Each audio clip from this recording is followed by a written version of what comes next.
മാർട്ടിന്റെ videos share ചെയ്ത ആളുകൾക്കെതിരെയൊക്കെ case എടുത്തിട്ടുണ്ട്. അതിൽ എല്ലാവർക്കും പണി കിട്ടും. ഇതുവരെ ഞാൻ ഈ വിഷയവുമായി ബന്ധപ്പെട്ടുകൊണ്ട് ഇരയുടെ പേര് എവിടെയും പറഞ്ഞിട്ടില്ല, ഫോട്ടോയും കാണിച്ചിട്ടില്ല. ഇനി മാർട്ടിന്റെ വീഡിയോ പരിശോധിച്ച ആളുകൾക്ക് മനസ്സിലാവും ഞാൻ ഇരയുടെ പേര് വരുന്ന ഭാഗങ്ങളൊക്കെ മ്യൂട്ട് ചെയ്ത് കളഞ്ഞിട്ടുണ്ട്. സാമാന്യ ബോധമുള്ള ആളുകൾ അത് തന്നെ ചെയ്യുക. എനിക്കൊരു ഡൗട്ട് എന്താ വെച്ചിട്ടുണ്ടെങ്കിൽ ആ വീഡിയോ ഷെയർ ചെയ്യുന്ന ആളുകൾക്കെതിരെയൊക്കെ കേസ് ഇട്ടുണ്ട്. എന്നാൽ ഇരയോടൊപ്പം അവളോടൊപ്പം എന്ന് പറയുന്ന ആളുകള്, ഭാഗ്യലക്ഷ്മി അടക്കമുള്ള ആളുകള് ഇരയുടെ ഫോട്ടോ വെച്ചിട്ടാണ് പ്രചരിപ്പിച്ചുകൊണ്ടിരിക്കുന്നത്. ഇരയുടെ ഒരു ഐഡന്റിറ്റിയും പുറത്തു വിടരുത് എന്നുള്ളതാണ് നിയമം, അല്ലെ? അപ്പോ രാഹുൽ ഈശ്വർ കുടുങ്ങാൻ കാരണം എന്ന് വെച്ചിട്ടുണ്ടെങ്കിൽ സാഹചര്യം അങ്ങോട്ട്, അതായത് ആളിതാണ് എന്ന് തോന്നുന്ന രീതിയിലുള്ള പല ഹിന്റുകളും കൊടുത്തു എന്ന് പറഞ്ഞിട്ടാണ് ആൾക്കെതിരെ കേസിലുള്ളത്. ഇരയോടൊപ്പം നിൽക്കുന്ന ആളുകൾക്കും ഇരക്കെതിരെ നിൽക്കുന്ന ആളുകൾക്കും ഇന്ത്യൻ നിയമത്തിൽ ഒരൊറ്റ നിയമമാണെന്ന് ഞാൻ വിശ്വസിക്കുന്നത്.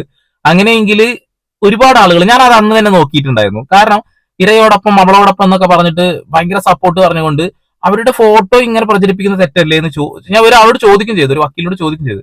അപ്പൊ ആള് പറഞ്ഞു വെച്ചിട്ടുണ്ടെങ്കിൽ ഇത് ശരിയല്ല, തെറ്റായ ഒരു കാര്യം തന്നെയാണ്. കാരണം ഇരയുടെ ഒരു ഐഡന്റിറ്റിയും പുറത്തുവിടാൻ പാടില്ല, ഒരു ഫോട്ടോയും. ഇപ്പൊ സ്വയം ഇര തന്നെ പോയിട്ട് പറയുന്ന വീഡിയോസ് ഉണ്ടല്ലോ, അപ്പൊ അത് എന്തെങ്കിലും തെറ്റിട്ടോ ചോദിച്ചു. അതില് വലിയ കാര്യമായിട്ടുള്ള പ്രശ്നങ്ങൾ പറയാൻ കഴിയില്ല. കാരണം അവര് ഇരയല്ല എന്ന് അവര് സ്റ്റേറ്റ്മെന്റ് അതാണ്, ഞാൻ ഇരയല്ല, ഞാൻ അതിജീവിതയാണ് എന്നുള്ളതാണ്. അപ്പൊ അതിജീവിതയുടെ ഫോട്ടോ പുറത്തു വെക്കാൻ പാടില്ല എന്നറിയാലോ. എന്നാൽ ഇവിടെ ഇരയോടൊപ്പം അവളോടൊപ്പം എന്ന് പറയുന്ന ആളുകൾ ഏറ്റവും കൂടുതൽ ആ സ്ത്രീയുടെ പേരും ഫോട്ടോയും പ്രചരിപ്പിച്ചവരാണ് എന്നുള്ളതാണ്. മാർട്ടിൻ പറഞ്ഞ ഈ കാര്യങ്ങൾ കോടതി ഓൾറെഡി എടുത്തു. കോടതി ആ കാര്യങ്ങളിൽ തെളിവില്ല എന്ന് കണ്ടെത്തി ആളുടെ സ്റ്റേറ്റ്മെന്റുകളൊക്കെ തള്ളിയിട്ട് ആൾക്ക് ശിക്ഷ വാങ്ങിക്കൊടുത്തു എന്ന് പറഞ്ഞു. അതായത് പൾസർ സുനിയുമായിട്ട് ഇയാൾക്കും ഉള്ള ഒരു ബന്ധം കണ്ടെത്തി എന്നാണ് കോടതി പറഞ്ഞത്. ഇപ്പൊ ദിലീപ് 8ാം പ്രതി അല്ല, ദിലീപ് ഇതിൽ നിന്ന് കുറ്റമുക്തനാണ് എന്ന് പറയുന്നത് കോടതിയാണല്ലോ. ഈ കോടതി പറയുന്ന വാക്കുകൾ വിശ്വസിക്കുന്ന ആളുകളുണ്ട്, കോടതിയുടെ വിധി അന്തിമമാണല്ലോ എന്ന് പറയുന്നത്. അപ്പൊ എന്തുകൊണ്ട് ഈ പൾസർ സുനി പറയുന്നതോ അല്ലെങ്കിൽ മാർട്ടിൻ പറയുന്നതോ ആയിട്ടുള്ള കാര്യങ്ങൾ നിങ്ങൾ എടുക്കുന്നു? ഓൾറെഡി അവരെ കോടതി ശിക്ഷിച്ചതല്ലേ എന്നുള്ളൊരു ചോദ്യം അവിടെ നിലനിൽക്കുക എന്നുള്ളതാണ്.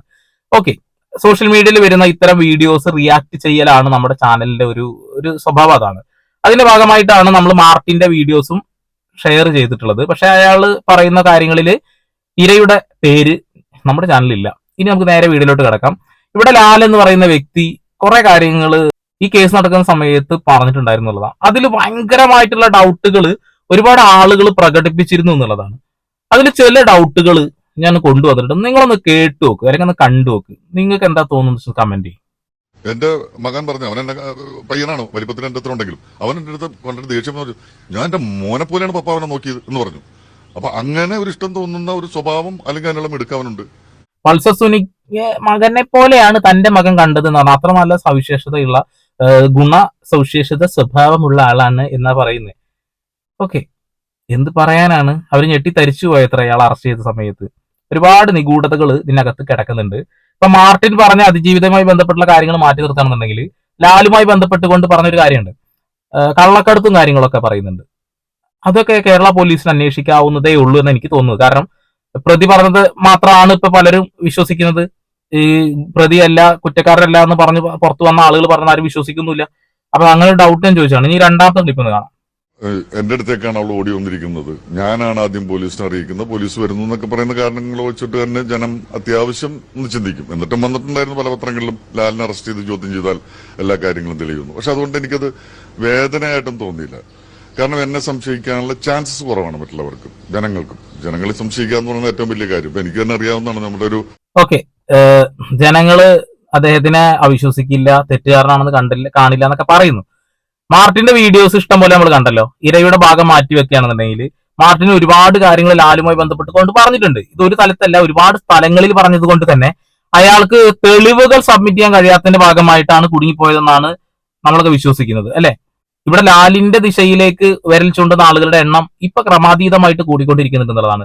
ഇതിന് പിന്നിൽ ഒരു മാസ്റ്റർ മൈൻഡ് ഉണ്ട് എന്ന് വിശ്വസിക്കുന്ന ആളുകൾ അതൊരു ഡയറക്ടർ ബ്രില്യന്റ് ആയിക്കൂടാ എന്നില്ലല്ലോ എന്നുള്ള ഡൗട്ടുകളും ഇവിടെ പ്രകടമാക്കുന്നുണ്ട് എന്നുള്ളതാണ്.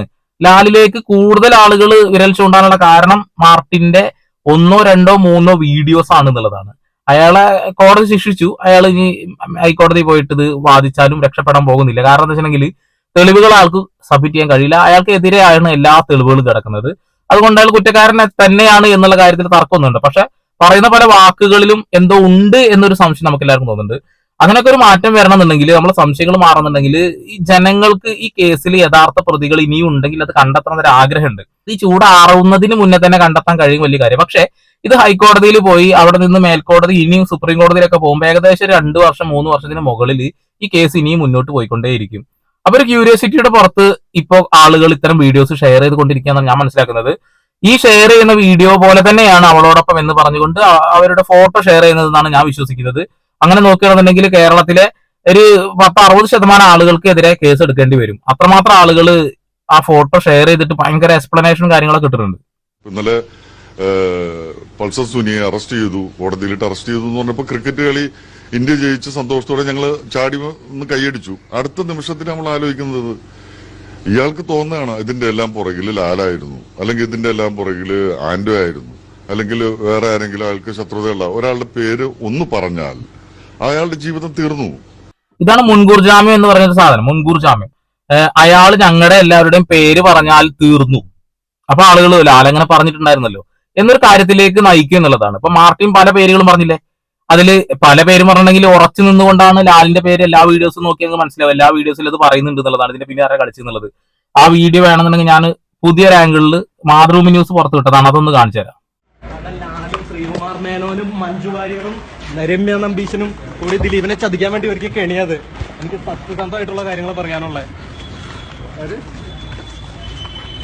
ലാലും ശ്രീകുമാർ മേനോനും മഞ്ജു വാര്യറും രമ്യ നമ്പീശനും നിരപരാധിയായി എന്നെ ഉൾപ്പെടെ പലരെയും ചതിച്ചതിന് പ്രതിഫലമായിട്ട് മഞ്ജു വാര്യർക്ക് ബോംബെയിൽ വാങ്ങിച്ച ഫ്ലാറ്റ്, പിന്നെ ഒടിയൻ സിനിമയിൽ കിട്ടിയ ചാൻസ്, കുറെ കാര്യങ്ങൾ പറയാനുണ്ട്.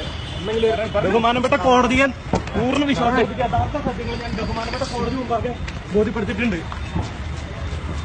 എനിക്ക് നീതി ലഭിക്കുന്ന പൂർണ്ണ വിശ്വാസത്തോടെ.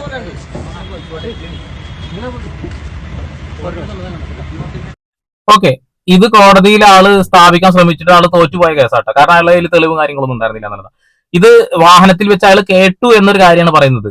അതുകൊണ്ട് തന്നെ അതിനൊരു സ്വീകാര്യത കോടതി കൊടുക്കില്ല, കാരണം കൃത്യമായ തെളിവാണ്. പക്ഷെ ഇയാൾ പലയിടങ്ങളിൽ ലാലിന്റെ പേര് തന്നെ എങ്ങനെ വിളിച്ച് പറഞ്ഞുകൊണ്ടേയിരിക്കുമ്പോൾ ജനങ്ങളുടെ മുന്നിൽ ഒരു വലിയ സംശയം ഉണ്ടാവും എന്നുള്ളതാണ്. ഒരു വലിയ സംശയമായിട്ട് അത് ഇങ്ങനെ മുഴച്ചു നിൽക്കുന്നുണ്ട് എന്നുള്ള കാര്യത്തിൽ തർക്കമൊന്നും വേണ്ട അല്ലെ. ഓക്കെ, അപ്പൊ ഇത്രയും ആളുകളുടെ പേര് ആളവിടെ പറഞ്ഞു കഴിഞ്ഞു. ഇനി ഈ ഒരു കാര്യത്തിൽ നമ്മളിങ്ങനെ ചർച്ച ചെയ്തിട്ട് കാര്യമെന്ന് എനിക്ക് തോന്നുന്നില്ല. കാരണം മാർട്ടിൻ പറയുന്ന കാര്യങ്ങൾ കോടതി തള്ളിക്കളഞ്ഞതാണ്. ആൾക്ക് കേസും ആയിട്ട് ഇനി മുന്നോട്ട് പോയാലും ശിക്ഷ ഉറപ്പാണ്. നേരെ തിരിച്ച് മേൽക്കോടതിയിലേക്ക് കീഴ്ക്കോടതിയിലുള്ള അതേ കാര്യങ്ങൾ തന്നെയാണ് കൊണ്ടുപോകാൻ കഴിയുള്ളൂ. പുതിയതായിട്ട് ആഡ് ചെയ്യാൻ കഴിയും, പുതിയതായിട്ട് ആളുകളെ ആഡ് ചെയ്യാൻ പറ്റും. പക്ഷെ അത് ഇതുവരെ വിസ്തരിക്കാത്ത ആളുകളായിരിക്കണം എന്നുള്ളതാണ് നിയമം. കോടതിയിൽ ചെല്ലുമ്പോൾ അതും വേണമെങ്കിൽ കോടതിക്ക് തള്ളിക്കളയാം. പുതിയ ആളുകളെ ആഡ് ചെയ്യാൻ കഴിയില്ല എന്ന് വേണമെങ്കിൽ കോടതിക്ക് തള്ളിക്കളയാം എന്നുള്ളതാണ്. ഓക്കെ, ഇനി ലാലി പറഞ്ഞ കുറച്ച് കാര്യങ്ങളുണ്ട്. പിന്നെ എല്ലാവരും അതിന്റെ പുറകെ കഥകളുമായിട്ട് മുമ്പോട്ട് പോകുന്നുള്ള കാര്യത്തിൽ യാതൊരു സംശയമില്ല. പിന്നെ അതൊക്കെ തെളിയിക്കപ്പെടുക എന്നൊക്കെ പറയുന്നത് പിന്നീടുള്ള കാര്യമാണ്. നമ്മൾ ഒന്നും ആയിരുന്നില്ല, നമുക്ക് ഇതിനകത്ത് കുറ്റം ചെയ്തിട്ടില്ല എന്നൊക്കെ തെളിയിക്കാൻ പറ്റുമായിരിക്കും, ഉറപ്പായിട്ടും തെളിയിക്കാൻ പറ്റും. കാരണം തെളിവുകൾ ഉണ്ടാക്കാനും കാര്യങ്ങളൊക്കെ കൃത്യമായിട്ട് പറ്റും. പക്ഷെ തെളിവുകൾ ഉണ്ടാക്കാൻ കൃത്യമായി പറ്റുന്നുള്ളത് തെളിവുകൾ പോലീസ് കണ്ടെത്തേണ്ടതാണ്. തെളിവുകൾ നമ്മൾ ഉണ്ടാക്കി കൊടുക്കേണ്ടതല്ല എന്നുള്ളതാണ്. ഒരുപാട് സംശയത്തിന്റെ മുൾമുനയിലേക്ക് വീണ്ടും നീട്ടി നീട്ടി കയറ്റി വെക്കാൻ കഴിയുന്ന നാക്ക്. അടുത്തത് അത് തെളിയിക്കപ്പെടുന്നവരുള്ളൊരു സമയം എന്ന് പറയുന്നത് അത് ഭീകരമായിരിക്കും. നമ്മുടെ ജീവിതം താറുമാറാക്കുന്ന ഒരു അവസ്ഥയിലേക്ക് അത് കൊണ്ടുപോകും. അപ്പൊ ഈ ഊഹോപോഹ കഥകൾ ഉണ്ടാക്കുമ്പോൾ അത് ഒരുപാട് പേരെ ഭീകരമായിട്ട് ബാധിക്കുന്നു എന്ന് എല്ലാവരും മനസ്സിലാക്കി. ഈ ഊഹാപോഹ കഥകളുടെ ഒരു ഭാഗമായിട്ടാണല്ലോ ഇപ്പൊ ദിലീപിനെ ചിത്രീകരിക്കുന്നത്. ഇപ്പൊ പല ആളുകളും ഞാൻ ദിലീപിനെ സപ്പോർട്ട് ചെയ്യാന്ന് പറയുന്നത്. അങ്ങനെയല്ല, ഞാൻ ഇവിടുത്തെ ഈ കോടതി വിധി പകർപ്പിനെ കുറിച്ച് സംസാരിക്കുന്നത്. അങ്ങനെ നോക്കുകയാണെങ്കിൽ തെളിവുകളുടെ അഭാവത്തിൽ തന്നെയാണ് ദിലീപ് അതിൽ നിന്ന് രക്ഷപ്പെട്ടു പോന്നിട്ടുള്ളത്. അതിനർത്ഥം ആൾ കുറ്റവാളിയല്ല എന്ന് കോടതി കണ്ടെത്തി എന്നുള്ളതാണ് അല്ലെ. ഇപ്പൊ കുറ്റവാളിയാണ് എന്ന് കണ്ടെത്തിയ ആളുകൾക്ക് സപ്പോർട്ട് ചെയ്ത് സംസാരിക്കാനും പാടില്ല എന്ന കാര്യം നമുക്കറിയാം. പക്ഷെ സോഷ്യൽ മീഡിയയിൽ വരുന്ന ഇത്തരം വീഡിയോസ് റിയാക്ട് ചെയ്യുന്നത് കൊണ്ട് തന്നെയാണ് ആ വീഡിയോസ് എടുത്ത് റിയാക്ട് ചെയ്തത്. ഇപ്പൊ ദിലീപ് അനുഭവിച്ച കാര്യങ്ങൾ നമ്മളെല്ലാവരും കണ്ടതാണ്. ദിലീപ് കുറ്റക്കാരനാണ് എന്ന് ഉറച്ച് ഇവിടെ കോടതിയുടെ വിധിക്ക് മുകളിൽ കയറി നിന്നുകൊണ്ടാണ് പല ആളുകളും അവളോടൊപ്പം എന്ന് പറഞ്ഞ ഒരു ക്യാമ്പയിനിൽ പങ്കെടുക്കുന്നത് എനിക്ക് തോന്നുന്നത്. അല്ലാതെ അവൾക്ക് കിട്ടിയ നീതി ഉണ്ടല്ലോ അത് കുറഞ്ഞുപോയി, അവരെ തൂക്കിക്കൊല്ലാൻ വിധിക്കുമെങ്കിൽ അതാണ് നല്ലതെന്ന് പറയുന്നതിനേക്കാൾ കൂടുതൽ 8ാം പ്രതിയുടെ നെഞ്ചത്തോട്ട് കയറുന്ന ഒരു അവസ്ഥ ഞാൻ കാണുന്നുണ്ട്. നിങ്ങൾ കോടതി വിധിയെ വിശ്വസിക്കുന്നുവെങ്കിൽ, അതായത് ഈ പ്രതികൾക്ക് ശിക്ഷ വാങ്ങിക്കൊടുത്തത് അല്ലെങ്കിൽ അവർ ചെയ്ത തെറ്റായിട്ട് കോടതി കണ്ടെത്തി എന്ന് നിങ്ങൾ വിശ്വസിക്കുന്നുണ്ടെന്നുണ്ടെങ്കിൽ കോടതി തെളിവുകളുടെ അഭാവത്തിൽ ദിലീപിനെ വിട്ടയച്ചെന്ന് കൂടി നിങ്ങൾ വിശ്വസിക്കണ്ടേ? അത് ഞാൻ ചോദിച്ചെന്നുള്ളൂ. ഇനി ഈ വിഷയത്തിലെ ഏറ്റവും പ്രധാനപ്പെട്ട ഒരു കാര്യമാണ് മഞ്ജു വാര്യരുടെ മൊഴി. ഈ മഞ്ജു വാര്യരുടെ മൊഴി മാറിയത് നിങ്ങൾ ആരെങ്കിലും കേട്ടിരുന്നോ? ഒന്ന് കേട്ടോക്കാം. മഞ്ജു വാര്യരുടെ മൊഴി ഈ ദിലീപുമായി ബന്ധപ്പെട്ട കേസിൽ ഏറ്റവും പ്രധാനമായ ഒന്നാണെന്നുള്ള വിശ്വാസത്തിലായിരുന്നു പ്രോസിക്യൂഷൻ നിലനിന്നത്. കാരണം മഞ്ജു വാര്യരും ദിലീപുമായുള്ള ബന്ധം തകരാൻ കാരണക്കാരിയായത് ഇരയാക്കപ്പെട്ട നടിയാണ് എന്നുള്ള തരത്തിലായിരുന്നു കാര്യങ്ങൾ പ്രോസിക്യൂഷൻ കോടതിയിൽ അവതരിപ്പിക്കാൻ ശ്രമിച്ചത് എന്നുള്ള എല്ലാവർക്കും അറിയാവുന്ന കാര്യമാണ്. പക്ഷേ പിന്നീട് ഈ മഞ്ജു കോടതിയിൽ പറഞ്ഞ പല കാര്യങ്ങളും അന്വേഷണ ഉദ്യോഗസ്ഥരോട് വ്യക്തമാക്കിയില്ല എന്ന് ഈ കോടതിയുടെ വിധിന്യായത്തിൽ ചൂണ്ടിക്കാണിക്കുന്നു എന്നുള്ളതാണ് ഏറ്റവും പ്രധാനപ്പെട്ട ഒന്ന്. അതിൽ പ്രധാനമായി ഉള്ളത് തങ്ങളുടെ വിവാഹമോചനത്തിലേക്ക് എത്തിച്ചത് ഇത്തരത്തിലുള്ള കാവ്യമാധവനുമായുള്ള ദിലീപിന്റെ ബന്ധമാണ് എന്ന് മഞ്ജു വാര്യർ കോടതിയിൽ മൊഴിയായി നൽകിയിട്ടുണ്ട്. അതിന്റെ തുടക്കം എന്ന് പറയുന്നത് ഈ ദിലീപിന്റെ ഒരു പഴയ ഫോണിൽ മഞ്ജു കണ്ട ചില മെസ്സേജുകളാണ്. അത് കാവ്യയുമായുള്ള ബന്ധത്തിന്റെ ആഴം വ്യക്തമാക്കുന്നതാണ് എന്നുള്ളതാണ് കൃത്യമായി മഞ്ജു കോടതിയെ ബോധ്യപ്പെടുത്താൻ ശ്രമിച്ചിട്ടുള്ളത്. അത് പിന്നീട് ദിലീപുമായി സംസാരിക്കാൻ ശ്രമിച്ചിരുന്നു, കാവ്യമായി സംസാരിക്കാൻ ശ്രമിച്ചിരുന്നു. പക്ഷേ ഇവർ രണ്ടുപേരും പല കാരണങ്ങൾ പറഞ്ഞ് ഒഴിഞ്ഞു മാറുന്ന ഒരു പശ്ചാത്തലം ഉണ്ടാവുകയായിരുന്നു. പക്ഷേ ഇക്കാര്യങ്ങളൊന്നും അന്വേഷണ ഉദ്യോഗസ്ഥരോട്, ഈ മെസ്സേജുമായി ബന്ധപ്പെട്ട കാര്യങ്ങൾ അന്വേഷണ ഉദ്യോഗസ്ഥരോട് വ്യക്തമാക്കാൻ മഞ്ജു വാര്യർ തയ്യാറായില്ല എന്നുള്ളത് വളരെ വ്യക്തമായി തന്നെ ഈ വിധിന്യായത്തിൽ കോടതി പറയുന്നുണ്ട്. മറ്റൊന്ന്, മഞ്ജു വാര്യരും ദിലീപുമായി ബന്ധപ്പെട്ട വിവാഹമോചന ഹർജി അത് മ്യൂച്വലായി മഞ്ജു ഇടപെട്ട് മഞ്ജുവിന്റെ ഒരു ഇനിഷ്യേറ്റീവിൽ മ്യൂച്വലായി നൽകുകയായിരുന്നു എന്നുള്ള വാദം കോടതി, അത്തരത്തിലുള്ള ചില കാര്യങ്ങൾ കോടതി മഞ്ജുവിനോട് ചോദിച്ചു. അതിൽ കൃത്യമായി തനിക്ക് ഓർമ്മയില്ല എന്നുള്ള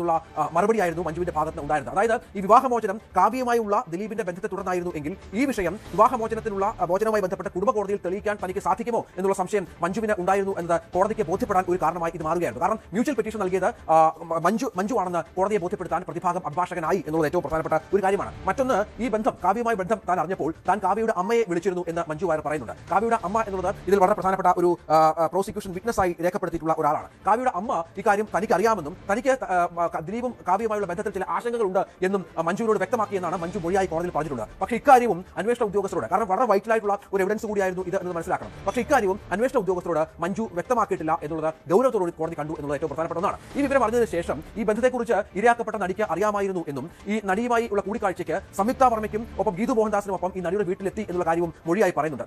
തുടക്കത്തിൽ ഈ കാര്യം വ്യക്തമാക്കാൻ ഈ ഇരയാക്കപ്പെട്ട നടി മടിക്കുകയും വൈകാരികമായി ഈ വിഷയത്തോട് പ്രതികരിക്കുകയും ചെയ്തപ്പോൾ ഈ നടിയുടെ പിതാവാണ് ഇക്കാര്യങ്ങൾ മഞ്ജുവിനോട് തുറന്നു പറയാൻ ആവശ്യപ്പെട്ടത് എന്നും മൊഴിയായി പറയുന്നുണ്ട്. പക്ഷേ ഇതും കോടതിയിൽ പറഞ്ഞിട്ടുണ്ട് എങ്കിലും അന്വേഷണ ഉദ്യോഗസ്ഥർക്ക് ഇത് സംബന്ധിച്ച് ബോധ്യമുണ്ടായിരുന്നില്ല എന്ന് പ്രതിഭാഗം അഭിഭാഷകന്റെ ക്രോസിംഗിൽ വ്യക്തമായി എന്നുള്ളതാണ്. ഇതുമായി ബന്ധപ്പെട്ട നിരവധി വൈരുദ്ധ്യങ്ങൾ, മൊഴിയിലുള്ള നിരവധി വൈരുദ്ധ്യങ്ങൾ ചൂണ്ടിക്കാട്ടിയാണ് പ്രതിഭാഗം അഭിഭാഷകൻ കോടതിയിൽ വാദിക്കുകയും മറ്റും ചെയ്തത്. അത് വളരെ കൃത്യമായി തന്നെ കോടതി പരിഗണിക്കുകയും മറ്റും ചെയ്തിരുന്നു. പിന്നീട് ഇത്തരത്തിലുള്ള പലതരത്തിലുള്ള സംശയങ്ങൾക്ക് ശേഷവും ദിലീപിന്റെ സഹോദരങ്ങളുമായി സംസാരിച്ചു, ദിലീപിന്റെ ബന്ധുക്കളുമായി സംസാരിച്ചു, തുടർന്ന് വിവാഹമോചനത്തിലേക്ക് എത്തുന്ന സാഹചര്യം ഒക്കെ ഉരുത്തിരിഞ്ഞ് വരികയാണ്. അങ്ങനെ കോടതിയെ ബോധ്യപ്പെടുത്താൻ ശ്രമിച്ച പല കാര്യങ്ങൾക്കും മഞ്ജു എന്തുകൊണ്ട് അന്വേഷണ ഉദ്യോഗസ്ഥർ പറഞ്ഞില്ല എന്നുള്ള ചോദ്യം കോടതിയുടെ ഭാഗത്ത് നിന്ന് ഉണ്ടാകുന്നുണ്ട്. ഒപ്പം പ്രതിഭാഗം അഭിഭാഷകൻ അഡ്വക്കേറ്റ് രാമൻപിള്ളയുടെ ക്രോസിൽ ഇത്തരം കാര്യങ്ങളെക്കുറിച്ച് വ്യക്തമായ ഒരു ധാരണ മഞ്ജുവിന് ഉണ്ടായിരുന്നില്ല എന്നുള്ള പ്രധാനപ്പെട്ട കാര്യമുണ്ട്. പലപ്പോഴും മഞ്ജു ഇതിനോടൊക്കെ പ്രതികരിച്ചിരുന്നത് ഇത്തരത്തിൽ തനിക്ക് ഓർമ്മയില്ല എന്നോ അല്ലെങ്കിൽ തനിക്ക് ഇത്തരം കാര്യങ്ങളെക്കുറിച്ച് വലിയ ധാരണയില്ല എന്ന തരത്തിലൊക്കെയാണ് എന്നുള്ള ചില കാര്യങ്ങൾ കൂടി കോടതി ചൂണ്ടിക്കാണിക്കുന്നുണ്ട്. അങ്ങനെ പലതരത്തിലുള്ള ഈ ക്രോസിലെ വൈരുദ്ധ്യങ്ങൾ ചൂണ്ടിക്കാട്ടിയാണ് ഈ മഞ്ജുവിന്റെ മൊഴി വിശ്വാസമെടുക്കാൻ കോടതി തയ്യാറാകാതിരുന്നത് എന്നുള്ളതാണ് ഈ കേസുമായി ബന്ധപ്പെട്ട് പ്രധാനമായത്. അത് ഇങ്ങനെ പല ആളുകളും മൊഴി കൊടുത്തതിൽ ഭയങ്കര വൈരുദ്ധ്യമുണ്ട്.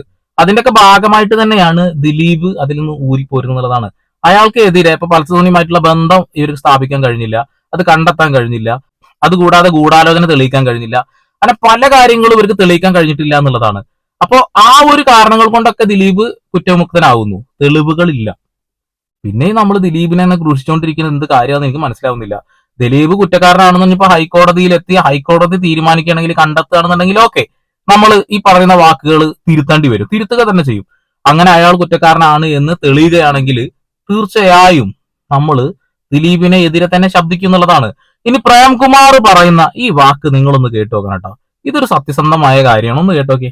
വെറുതെ വിട്ട നമ്മുടെ പ്രിയപ്പെട്ട ദിലീപും പറയുന്നത് ഇതിനകത്തൊരു ഗൂഢാലോചന ഉണ്ട് എന്നാണ്. അപ്പോൾ എന്ന് പറയുമ്പോൾ പൊതുസമൂഹം ഇപ്പോൾ വിശ്വസിക്കുന്നതിനകത്തൊരു ഗൂഢാലോചനയുണ്ട്. കോടതി വിധി സ്വാഗതം ചെയ്യുന്നു. കുറ്റക്കാരാണെന്ന് കോടതി ഇപ്പോൾ വിധിച്ച പ്രതികൾക്ക് നല്ല ശിക്ഷയാണ് കിട്ടിയിരിക്കുന്നത്. പക്ഷേ ഈ കേസിൻ്റെ തുടക്കം മുതൽ മഞ്ജു വാര്യർ പറഞ്ഞു ഇതിനകത്തൊരു ഗൂഢാലോചനയുണ്ട് എന്ന്. പ്രോസിക്യൂഷനും കണ്ടെത്തിയത് ഗൂഢാലോചന ഉണ്ട് എന്നാണ്. ഒന്നാം പ്രതിയും പറഞ്ഞത് ഇതൊരു കൊട്ടേഷനാണ്, ഗൂഢാലോചനയുണ്ട്. അതിജീവിതയും പറഞ്ഞത് അത് തന്നെയാണ്, കൊട്ടേഷനാണ്. അപ്പോൾ ഒരു കൊട്ടേഷൻ എന്ന് പറയുമ്പോൾ അതിൻ്റെ പിന്നിൽ ഒരു ഗൂഢാലോചന ഉണ്ടാവുമല്ലോ. അപ്പോൾ തീർച്ചയായും അങ്ങനെ ഒരു ഗൂഢാലോചന ഉണ്ട് എന്നുള്ളത് കൃത്യമായിട്ട് അന്വേഷിക്കട്ടെ. അപ്പോൾ ആ ഗൂഢാലോചന ഉണ്ട് എന്ന് ഇപ്പോൾ ഏതാണ്ട് ബോധ്യമായിരിക്കുന്നു, എല്ലാ മാധ്യമ വാർത്തകളിലും ഒക്കെ വന്നിരിക്കുന്നത് അങ്ങനെ തന്നെയാണ്. ഓക്കെ, ഗൂഢാലോചനയുണ്ട്. ദിലീപ് തുടക്കം മുതലേ പറയുന്നത് കേസ് CBI കൊണ്ട് അന്വേഷിപ്പിക്കണം എന്നാ. 3-4 തവണ ഹർജിയുമായിട്ട് പോയിട്ടുണ്ട്. അങ്ങനെ കോടതി തള്ളിയതാണ്, അങ്ങനെ ഒരു ആവശ്യം വേണ്ട എന്നുള്ളത്. തന്നെ നുണപരിശോധനയ്ക്ക് വിധേയമാക്കണം എന്ന് പറഞ്ഞപ്പോൾ അതും കോടതി തള്ളിക്കളഞ്ഞതാണ്. അതായത് ദിലീപ് തുടക്കം മുതലേ ഈ വിഷയത്തിൽ നിരപരാധിയാണെന്ന് തെളിയിക്കാൻ വേണ്ടിയിട്ട് 100% നീതി പുലർത്തിയ ഒരു മനുഷ്യനാണ്. എന്നിട്ട് പോലും നമുക്ക് എല്ലാവർക്കും ദിലീപ് കുറ്റക്കാരനായിട്ട് തോന്നുന്നുണ്ടോ? എനിക്കെന്തായാലും പൂർണ്ണമായിട്ടും കോടതി വിധിയെ തള്ളിക്കളയാൻ കഴിയില്ല. അതുകൊണ്ട് തന്നെ ഈ വിഷയത്തിൽ തെളിവുകളില്ല എന്നൊരു കാര്യം പറയുന്നുണ്ട്. തെളിവുകളില്ലാതെ ഒരാളെ എങ്ങനെ പിടിച്ചാളാകത്തിടുക? ഇപ്പോ ഇരയോടൊപ്പം എന്ന് പറയുന്ന ആളുകൾ എല്ലാവരും ആ ഇരയുടെ പേരും ഫോട്ടോയും ഷെയർ ചെയ്തിട്ട് ഇഷ്ടം പോലെ പോസ്റ്റുകൾ ഇടുന്നുണ്ട്. അവർക്കെതിരൊന്നും ഈ കേസ് വന്നിട്ടുമില്ല. അപ്പൊ മാർട്ടിൻ പറഞ്ഞ ഈ കാര്യങ്ങൾ ഷെയർ ചെയ്ത ആളുകൾക്കെതിരെയാണ് ഇപ്പൊ കേസും കാര്യങ്ങളും വന്നിട്ടുള്ളത്. ഓക്കെ, എന്തായാലും വരാനുള്ളത് വഴിയിൽ തങ്ങിയില്ല എന്നുള്ളതാണ്. നടക്കട്ടെ. അഡ്വക്കേറ്റ് സംഗീത ലക്ഷ്മണയാണ് തോന്നുന്നത്. ഞാൻ ആദ്യമായിട്ട് അവരുടെ വീഡിയോസിലാണ് ഞാൻ കാണുന്നത് ഇങ്ങനെ ഒരു വീഡിയോ. ഉടനെ തന്നെ ഞാൻ ആ വീഡിയോയിലുള്ള ഇരയുടെ പേരുകൾ കട്ട് ചെയ്ത് കളഞ്ഞതിന് ശേഷം ഞാൻ ആ വീഡിയോ റിയാക്ട് ചെയ്ത് നിങ്ങളുടെ അഭിപ്രായങ്ങളാണ് ചോദിക്കുന്നത് ഇതുമായി ബന്ധപ്പെട്ടുകൊണ്ട്. അങ്ങനെ ഞാനൊരു വീഡിയോ ചെയ്തിട്ടുണ്ട്. ഇനിയും ഇരക്ക് നീതി കിട്ടണമെന്ന് തന്നെയാണ് ഞാൻ ആഗ്രഹിക്കുന്നത്. കാരണം യഥാർത്ഥ പ്രതി ഇതിന്റെ പിന്നിൽ ഉണ്ടെന്നുണ്ടെങ്കിൽ അയാളെ ശിക്ഷിക്കപ്പെടുക തന്നെ വേണം. ഇതെന്തായാലും ഇനി സുപ്രീം കോടതി എത്തുന്നത് വരെ ഇനിയിപ്പോ ഹൈക്കോടതി ഇത് CBI കൂടെ അന്വേഷിക്കണം എന്ന് പറയുകയാണെന്നുണ്ടെങ്കിൽ അന്വേഷണം വരുന്നല്ലാതെ എനിക്ക് തോന്നുന്നില്ല ഇനി ഈ തെളിവുകളൊക്കെ വെച്ചുകൊണ്ട് നിങ്ങൾ ആഗ്രഹിക്കുന്ന രീതിയിലുള്ള ദിലീപിനെ അകത്തിടാൻ കഴിയുന്ന രീതിയിലുള്ള കാര്യങ്ങൾ ഉണ്ടാവാനുള്ള സാധ്യതകൾ ഉണ്ട് എന്നുള്ളത്. എന്ത് പറയാനാണ്, കുറെ ആളുകൾക്ക് എങ്ങനെയെങ്കിലും ദിലീപ് കുറ്റക്കാരനാണ് എന്ന് തെളിയിക്കണം, കുറ്റക്കാരനാക്കണം എന്നുള്ള കാര്യങ്ങളൊക്കെയാണ്. ഇരയോടൊപ്പമാണോ നിങ്ങൾ നിൽക്കുന്നത്? അതിജീവിതയുടെ കൂടെയാണോ നിൽക്കുന്നത്? അങ്ങനെയെങ്കിൽ ഈ കേസ് റീഓപ്പൺ ചെയ്തിട്ട് CBI കൊണ്ട് അന്വേഷിപ്പിക്കാനാണ് നമ്മളൊക്കെ ശ്രമിക്കേണ്ടത് എന്നുള്ളതാണ്.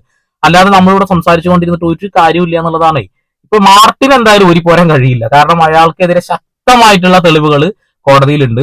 സുനിയുമായിട്ടുള്ള ബന്ധം സ്ഥാപിക്കാൻ കഴിയുന്ന രീതിയിലുള്ള ഒരുപാട് തെളിവുകളുണ്ട്. 40ഓളം ഫോൺ കോൾ ഉണ്ട് എന്നൊക്കെ പറയുന്നുണ്ട്.